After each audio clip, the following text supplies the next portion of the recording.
Hello and welcome to Back to the Book. You join me today for a brand new reading. We're going to make a start on Alice in Wonderland by Lewis Carroll. So if you're sitting comfortably, then I'll begin.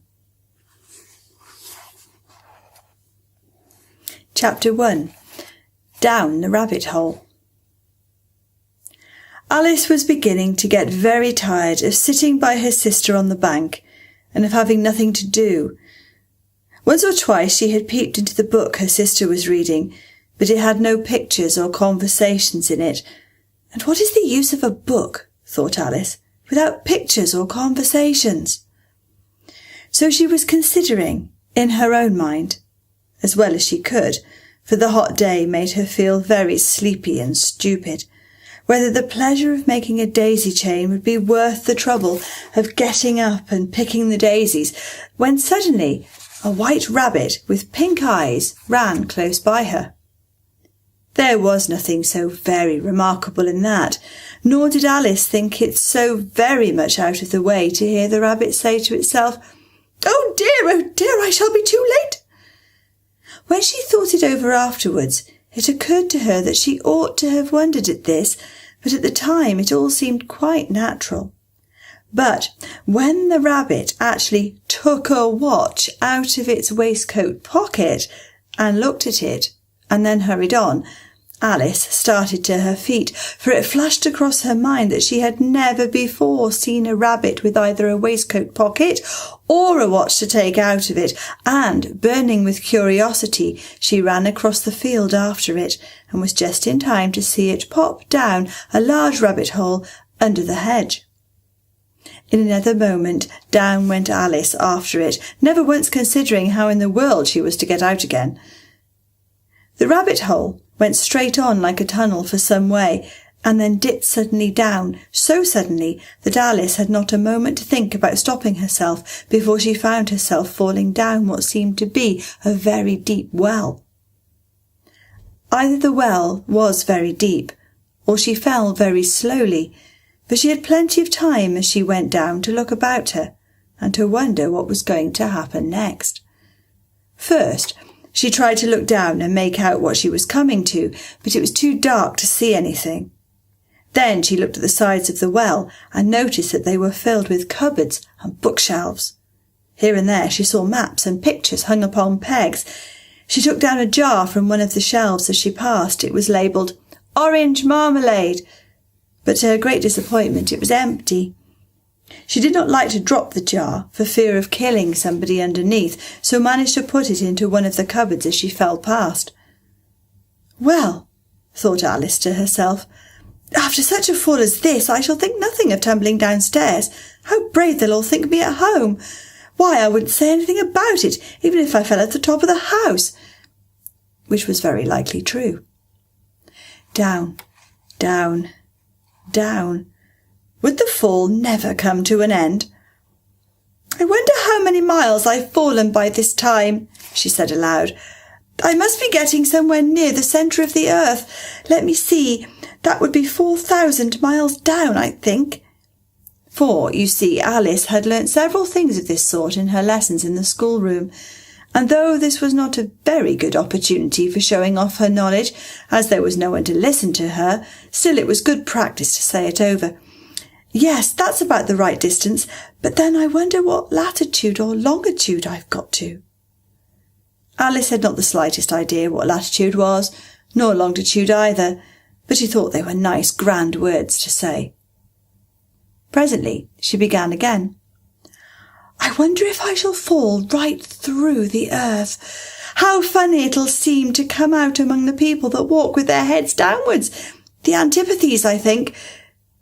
She was rather glad there was no one listening this time, as it didn't sound at all the right word. But I shall have to ask them what the name of the country is, you know. Please, ma'am, is this New Zealand or Australia? And she tried to curtsy as she spoke. Fancy curtsying as you're falling through the air. Do you think you could manage it? And what an ignorant little girl she'll think me for asking. No, it'll never do to ask. Perhaps I shall see it written up somewhere. Down, down, down. There was nothing else to do, so Alice soon began talking again. "Dinah will miss me very much tonight, I should think." Dinah was the cat. "I hope they'll remember her saucer of milk at tea time. Dinah, my dear, I wish you were down here with me. There are no mice in the air, I'm afraid, but you might catch a bat, and that's very like a mouse, you know. But do cats eat bats, I wonder?" And here Alice began to get rather sleepy, and went on saying to herself in a dreamy sort of way, "Do cats eat bats? Do cats eat bats?" And sometimes, "Do bats eat cats?" For, you see, she couldn't answer either question. It didn't much matter which way she put it. She felt that she was dozing off, and had just begun to dream that she was walking hand in hand with Dinah, and was saying to her very earnestly, "Now, Dinah, tell me the truth. Did you ever eat a bat?" When suddenly, thump, thump, down she came upon a heap of sticks and dry leaves, and the fall was over. Alice was not a bit hurt, and she jumped up onto her feet in a moment. She looked up, but it was all dark overhead. Before her was another long passage, and the White Rabbit was still in sight, hurrying down it. There was not a moment to be lost. Away went Alice like the wind, and was just in time to hear it say, as it turned a corner, "Oh, my ears and whiskers, how late it's getting!" She was close behind it when she turned the corner, but the rabbit was no longer to be seen. She found herself in a long, low hall, which was lit up by a row of lamps hanging from the roof. There were doors all round the hall, but they were all locked, and when Alice had been all the way down one side and up the other, trying every door, she walked sadly down the middle, wondering how she was ever to get out again. Suddenly she came upon a little three-legged table, all made of solid glass. There was nothing on it but a tiny golden key, and Alice's first idea was that this might belong to one of the doors of the hall. But alas, either the locks were too large, or the key was too small, but at any rate it would not open any of them. However, on the second time round she came upon a low curtain that she had not noticed before, and behind it was a little door about 15 inches high. She tried the little golden key in the lock, and to her great delight it fitted. Alice opened the door, and found that it led into a small passage, not much larger than a rat-hole. She knelt down, and looked along the passage into the loveliest garden you ever saw. How she longed to get out of that dark hall, and wander about among those beds of bright flowers and those cool fountains. But she could not even get her head through the doorway. And even if my head would go through, thought poor Alice, it would be of very little use without my shoulders. Oh, how I wish I could shut up like a telescope. I think I could, if I only knew how to begin. But you see, so many out-of-the-way things had happened lately that Alice had begun to think that very few things indeed were really impossible. There seemed to be no use in waiting by the little door, so she went back to the table, half hoping she might find another key on it, or at any rate a book of rules for shutting people up like telescopes. This time she found a little bottle on it, "which certainly was not here before," said Alice, and tied round the neck of the bottle was a paper label with the words, "Drink me," beautifully printed on it in large letters. It is all very well to say "drink me," but the wise little Alice was not going to do that in a hurry. "No, I'll look first," she said, "and see whether it's marked poison or not."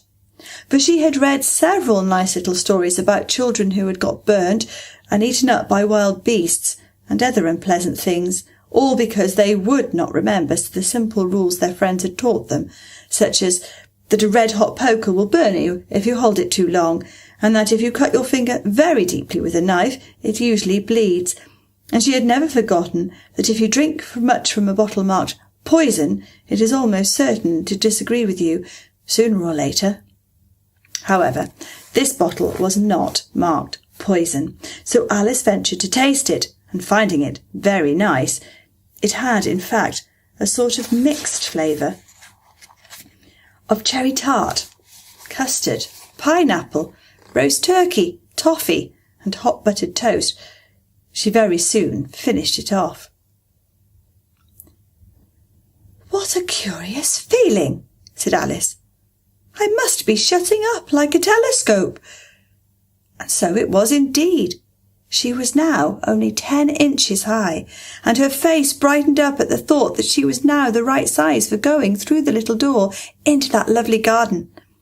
First, however, she waited for a few minutes to see if she was going to shrink any further. She felt a little nervous about this. "For it might end, you know," said Alice to herself, "in my going out altogether like a candle. I wonder what I should be like then." And she tried to fancy what the flame of a candle looks like after the candle is blown out, though she could not remember ever having seen such a thing. After a while, finding that nothing more happened, she decided on going into the garden at once. But alas for poor Alice! When she got to the door, she found she had forgotten the little golden key, and when she went back to the table for it, she found she could not possibly reach it. She could see it quite plainly through the glass, and she tried her best to climb up one of the legs of the table, but it was too slippery, and when she had tired herself out with trying, the poor little thing sat down and cried. "Come, there's no use in crying like that," said Alice to herself rather sharply. "I advise you to leave off this minute." She generally gave herself very good advice, though she very seldom followed it, and sometimes she scolded herself so severely as to bring tears into her eyes, and once she remembered trying to box her own ears for having cheated herself in a game of croquet she was playing against herself, for this curious child was very fond of pretending to be two people. "But it's no use now," thought poor Alice, "to pretend to be two people. Why, there's hardly enough of me left to make one respectable person." Soon her eye fell upon a little glass box that was lying under the table. She opened it and found in it a very small cake on which the words, "Eat me," were written beautifully in currants. "Well, I'll eat it," said Alice, "and if it makes me grow larger, I can reach the key, and if it makes me grow smaller, I can creep under the door, so either way, I'll get into the garden, and I don't care which happens." She ate a little bit, and said anxiously to herself, "Which way? Which way?" holding her hand on the top of her head to feel which way it was growing. She was quite surprised to find that she remained the same size. To be sure, this is what generally happens when one eats cake, but Alice had got so much into the way of expecting nothing but out-of-the-way things to happen that it seemed quite dull and stupid for life to go on in the common way. So she set to work, and very soon finished off the cake. "Curiouser and curiouser!" cried Alice. She was so much surprised that for a moment she quite forgot how to speak good English. "Now I'm opening out like the largest telescope that ever was. Goodbye, feet!" For when she looked down at her feet, they seemed to be almost out of sight. They were getting so far off. "Oh, my poor little feet! I wonder who will put on your shoes and stockings for you now, dears. I'm sure I shan't be able. I shall be a great deal too far off to trouble myself about you. You must manage the best way you can." "But I must be kind to them," thought Alice, "or perhaps they won't walk the way I want to go. Let me see, I'll give them a new pair of boots every Christmas." And she went on planning to herself how she would manage it. "They must go by the carrier," she thought, "and how funny it'll seem sending presents to one's own feet, and how odd the directions will look. Alice's right foot, Esquire, hearthrug, near the fender, with Alice's love. Oh dear, what nonsense I'm talking." Just at this moment her head struck against the roof of the hall. In fact, she was now rather more than 9 feet high, and she at once took up the little golden key and hurried off to the garden door. Poor Alice!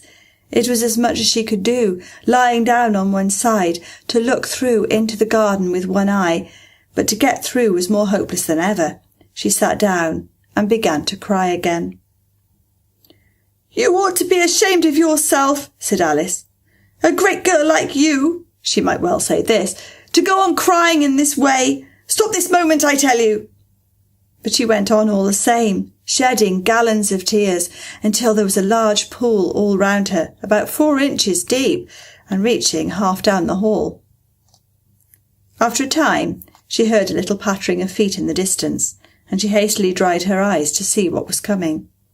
It was the White Rabbit returning, splendidly dressed, with a pair of white kid gloves in one hand and a large fan in the other. He came trotting along in a great hurry, muttering to himself as he came, "Oh, the Duchess! The Duchess! Oh, won't she be savage if I've kept her waiting?" Alice felt so desperate that she was ready to ask help of anyone, so when the rabbit came near her, she began in a low, timid voice, "If you please, sir—" The rabbit started violently, dropped the white kid gloves and the fan, and scurried away into the darkness as hard as he could go.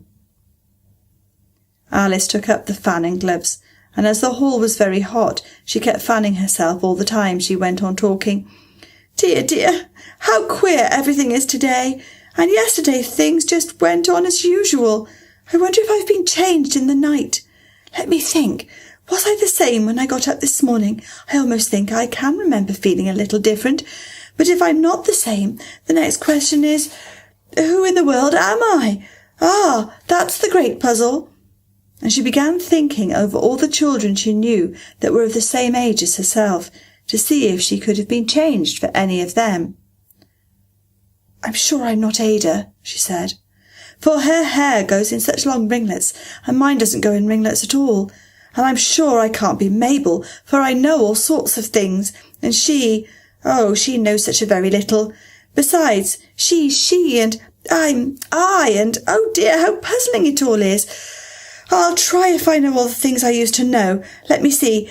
4 times 5 is 12, and 4 times 6 is 13, and 4 times 7 is, oh dear, I shall never get to 20 at that rate.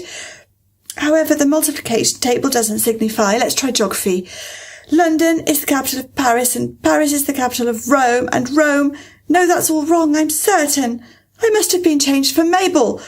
I'll try and say, how doth the little— and she crossed her hands in her lap, as if she were saying lessons, and began to repeat it. But her voice sounded hoarse and strange, and the words did not come the same as they used to do. "How doth the little crocodile improve his shining tail, and pour the waters of the Nile on every golden scale? How cheerfully he seems to grin, how neatly spreads his claws, and welcomes little fishes in with gently smiling jaws." "I'm sure those are not the right words," said poor Alice, and her eyes filled with tears again as she went on.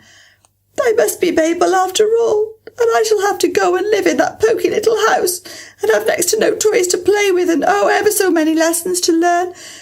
No, I've made up my mind about it. If I'm Mabel, I'll stay down here.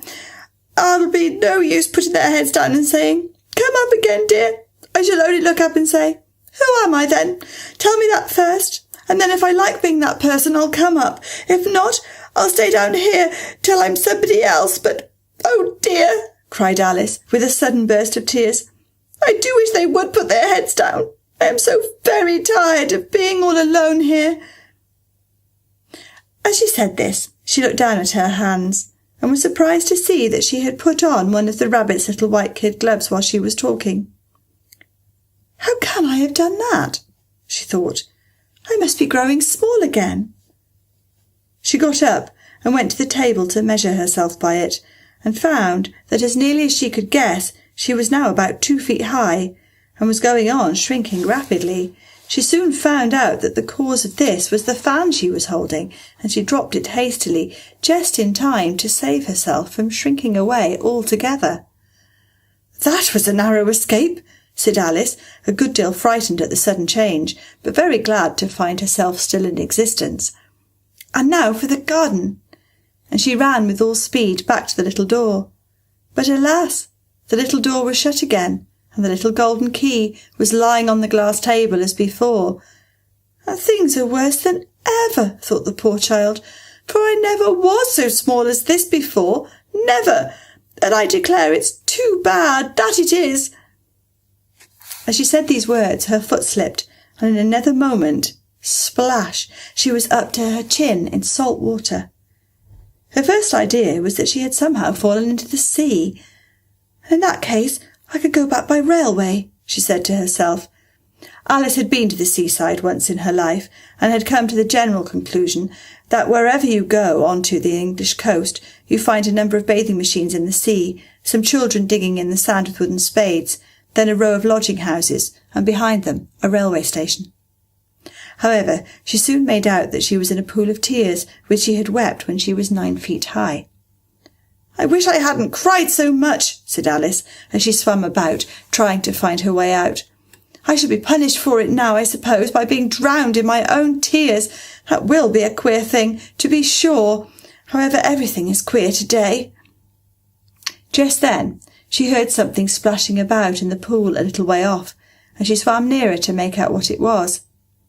At first she thought it must be a walrus or hippopotamus, but then she remembered how small she was now, and she soon made out that it was only a mouse that had slipped in like herself. "Would it be of any use now," thought Alice, "to speak to this mouse? Everything is so out of the way down here that I should think very likely it can talk. At any rate, there's no harm in trying." So she began. "Oh, Mouse, do you know the way out of this pool? I am very tired of swimming about here, oh Mouse." Alice thought this must be the right way of speaking to a mouse. She had never done such a thing before, but she remembered having seen in her brother's Latin grammar. A mouse, of a mouse, to a mouse, a mouse, oh mouse. The mouse looked at her rather inquisitively, and seemed to her to wink with one of its little eyes, but it said nothing. "Perhaps it doesn't understand English," thought Alice. "I dare say it's a French mouse, come over with William the Conqueror." For, with all her knowledge of history, Alice had no very clear notion how long ago anything had happened. So she began again. "Où est my chat?" which was the first sentence in her French lesson book. The mouse gave a sudden leap out of the water, and seemed to quiver all over with fright. "Oh, I beg your pardon," cried Alice hastily, afraid that she had hurt the poor animal's feelings. "I quite forgot you didn't like cats." "Not like cats?" cried the mouse in a shrill, passionate voice. "Would you like cats if you were me?" "Well, perhaps not," said Alice in a soothing tone. "Don't be angry about it.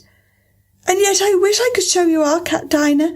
I think you'd take a fancy to cats, if you could only see her. She is such a dear, quiet thing," Alice went on, half to herself, as she swam lazily about in the pool. "And she sits purring so nicely by the fire, licking her paws and washing her face, and she is such a nice, soft thing to nurse, and she's such a capital one for catching mice. Oh, I beg your pardon," cried Alice again, for this time the mouse was bristling all over, and she felt certain it must be really offended. "I won't talk about her any more if you'd rather not." "Oui, indeed," cried the mouse, who was trembling down to the end of its tail. "As if I would talk on such a subject. Our family always hated cats. Nasty, low, vulgar things. Don't let me hear the name again." "I won't indeed," said Alice in a great hurry to change the subject of conversation. Are you fond of dogs?" The mouse did not answer, so Alice went on eagerly. "There is such a nice little dog near our house I would like to show you. A little bright-eyed terrier, you know, with, such long curly brown hair, and it'll fetch things when you throw them, and it'll sit up and beg for its dinner, and all sorts of things. I can't remember half of them, and it belongs to a farmer, you know, and he says it's so useful it's worth £100. He says it kills all the rats, and oh dear," cried Alice in a sorrowful tone, "I'm afraid I've offended it again." For the mouse was swimming away from her as fast as it could go, and making quite a commotion in the pool as it went. So she called softly after it, "Mouse dear, do come back again, and we won't talk about cats or dogs either if you don't like them." When the mouse heard this, it turned round and swam slowly back to her. Its face was quite pale with passion, Alice thought, and it said in a low, trembling voice, "Let us get to the shore, and then I'll tell you my history, and you'll understand why it is I hate cats and dogs." It was high time to go, for the pool was getting quite crowded with the birds and animals that had fallen into it. There was a duck and a dodo, a lorry and an eaglet, and several other curious creatures. Alice led the way, and the whole party swam to the shore. Thank you for listening. I do hope you enjoyed that first excerpt from Alice in Wonderland. There'll be plenty more next time. Subscribe to the channel if you want to be sure of catching the rest, and I'll see you then. Goodbye.